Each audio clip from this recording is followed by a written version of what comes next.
L'audition devant le Congrès américain a viré au tribunal pour les 5 dirigeants des plus grands réseaux sociaux.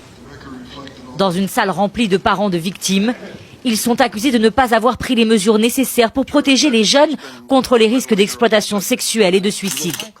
Premier visé, Mark Zuckerberg, patron de Facebook et Instagram, qui se retrouve contraint de s'excuser. Il y a des familles de victimes derrière vous. Est-ce que vous vous êtes déjà excusé? Est-ce que vous aimeriez le faire maintenant? Elles sont ici, vous êtes en direct à la télévision nationale. Est-ce que vous allez vous excuser auprès des victimes qui ont été blessées par votre plateforme? Excusez-vous de ce que vous avez fait à ces braves gens. Je suis désolé de ce que vous avez vécu.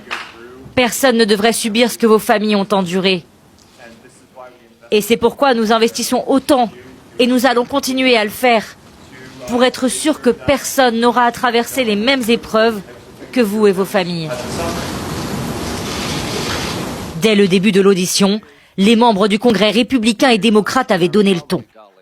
Monsieur Zuckerberg, vous et les autres entreprises devant nous, je suis sûr que ce n'était pas votre intention, mais vous avez du sang sur les mains. Vous avez créé des produits qui tuent les gens.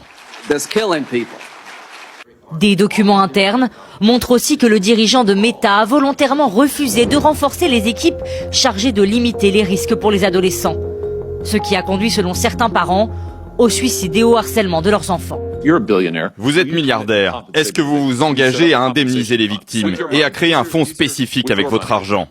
C'est compliqué. Non, ce n'est pas compliqué. Oui ou non, allez-vous mettre en place un fonds pour ces victimes avec votre argent, l'argent que vous avez gagné sur le dos de ces familles qui sont assises derrière vous? Oui ou non?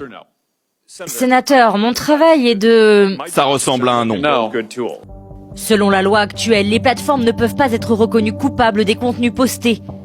40 États américains et plusieurs associations de victimes ont donc décidé de faire pression pour changer la législation.